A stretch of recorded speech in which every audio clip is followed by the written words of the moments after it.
Welcome to The Critique. Today we're looking at Austin Kleon's Steal Like an Artist. It's really a book that changes how you think about creativity. Definitely. It argues creativity isn't about being totally original out of nowhere. Right, it's more about borrowing, mixing things up, and transforming ideas into something new.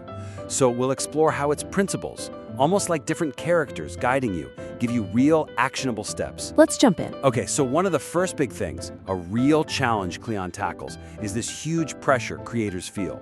You know, the pressure to be completely novel. Yeah, and it often leads to freezing up, right? Or just constant self-doubt. Exactly. And the weakness here is this common idea, this myth, really, that real creativity has to be, like, totally uninfluenced, pure inspiration. Which makes people just wait around for that light bulb moment. Instead of actually engaging with stuff that's already out there.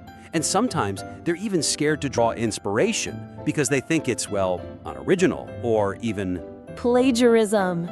Yeah, that fear is real. it is. But that's where Kleon flips the script. His suggestion isn't just borrow stuff. He calls it stealing, but it's really about a deliberate process, like absorbing, learning from, and then reshaping ideas. Okay, He talks about building your creative family tree. You look at your heroes, right. and then you dig into their heroes. You see it's all connected, like a chain reaction. It's about understanding the roots of what you love, not just the surface level thing. So it's not just imitating, it's deeper, like integrating influences in a smart way. But how do you make sure you're actually transforming it, not just, copying, especially with that plagiarism fear looming? Well, that's the core, isn't it? Kleon's first principle, steal like an artist, isn't about ripping people off. It's like an invitation. Look at work you admire. Really dissect it. Understand how it works. The mechanics behind it? Yeah, the structure, the feeling, the intention. And then you take those learnings, those influences from different places, and you filter them through your unique viewpoint, your experiences. That collision creates something new.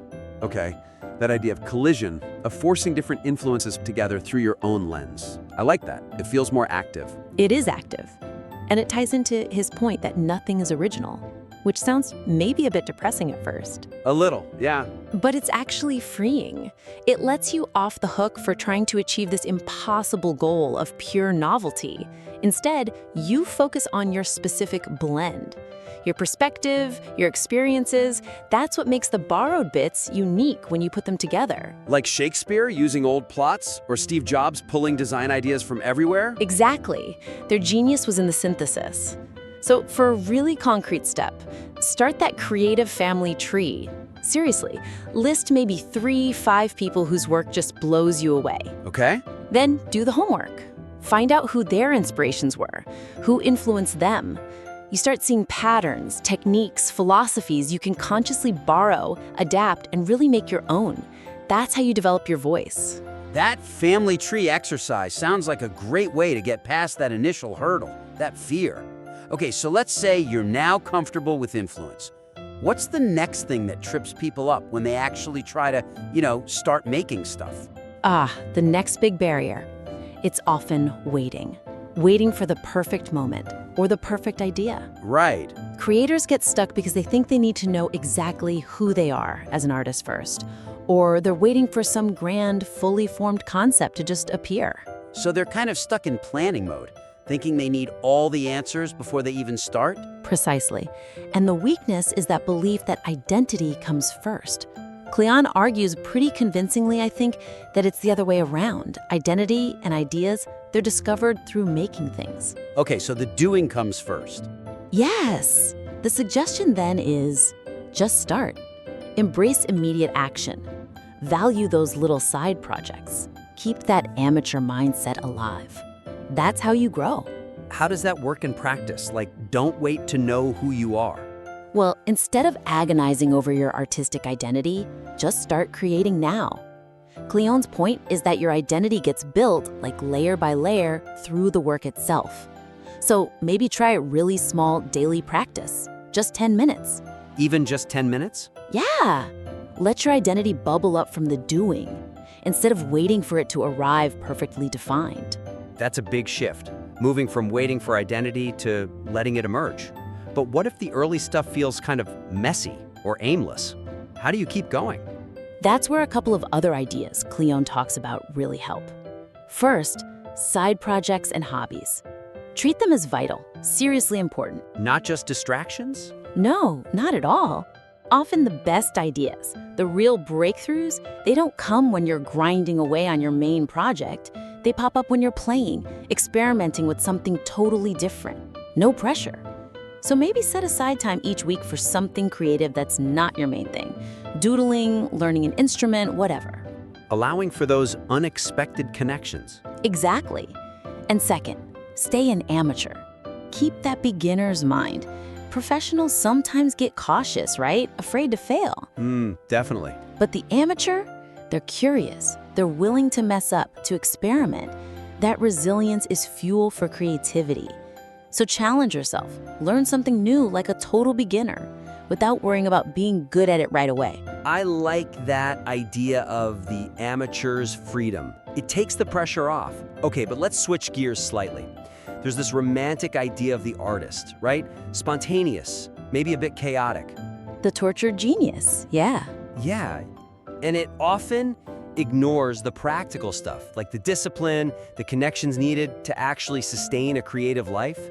The weakness we see is creatives sometimes dismissing the quote-unquote boring stuff. Like money, or staying organized, or networking. Right, they see it as, I don't know, getting in the way of the real creative work. But ignoring it can lead to instability, feeling isolated, and maybe even having to stop creating altogether. That's such a critical point. And Kleon really dismantles that myth of the starving artist or the lone genius. He shows how structure, financial stability, human connection, they aren't enemies of creativity. They actually protect it. They enable it. So the suggestion is that managing the practical side actually buys you creative freedom. Exactly. And sharing your work, building relationships, that expands your reach, your opportunities. It's like building a strong container for your creativity to thrive in. Okay, so how do we reframe those boring tasks? See them as part of the creative process itself? Well, first, just acknowledge the boring stuff is important too. Managing money, having routines, staying organized, they aren't drains, they're tools. Like, you can't make art for long if you're constantly stressed about rent, right? True. Good money management actually fuels your creative time. Maybe set up a separate account, a creative fund, or just schedule time for admin tasks. Get them done. It frees up mental space so you're not worrying about that stuff when you should be creating. Stability lets you take risks. That makes sense. And beyond the personal discipline? Community is huge. Be nice, the world is small. That's not just about manners, it's smart strategy. How so? Your reputation, your relationships, they're as valuable as your skills. Being positive, supportive, engaging with your community, it opens doors, it builds networks. Way more effective than being arrogant or isolated. So maybe join an online group, go to local meetups, just be a good collaborator. That feels really relevant today, when things can feel quite siloed. Totally. And linked to that is show your work. Don't hide away until it's perfect. Oof, that's a hard one for many people. It is. But sharing your process, your drafts, even small wins, it builds an audience, yes, but it also invites feedback, sparks conversations, creates connections. And Kleon points out, geography is no longer an excuse. Meaning you don't have to move to New York or LA anymore? Right. The internet lets you connect globally. Share work in progress on social media, start a blog, join virtual collaborations, let people in. Build that support system wherever you are. That's all incredibly practical advice. Connecting, discipline, community, sharing. Okay, so let's try to wrap this up. Looking back at our critique, inspired by Steele like an artist, we've really focused on, what, 3 main areas to boost creative practice? Seems like it. First, ditching the pure originality myth and embracing influence deliberately. Learning, transforming. Right. Second, understanding that action comes first.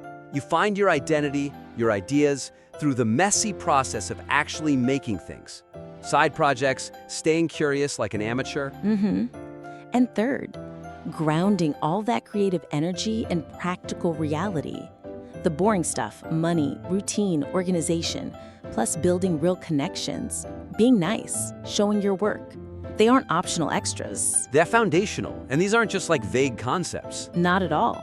They're really concrete, actionable things you can start doing. That's the beauty of Kleon's book, I think. It's so direct, so simple. Makes these powerful ideas feel accessible to anyone. Artists, writers, entrepreneurs, anyone wanting more creativity in their life. It really feels like a handbook you can keep coming back to. Totally. Pick it up whenever you feel stuck. It always seems to offer something fresh. So we definitely encourage listeners to check out Steal Like an Artist. It's short, clear, and like we said, those principles almost act like helpful characters on your journey. Think about how these ideas, embracing influence, acting now, handling the practicals, sharing, could apply to what you're working on. Yeah, apply them to your own challenges. And definitely submit your work back to us. We'd love to critique it again, especially seeing how you might use these insights. We look forward to seeing what you create.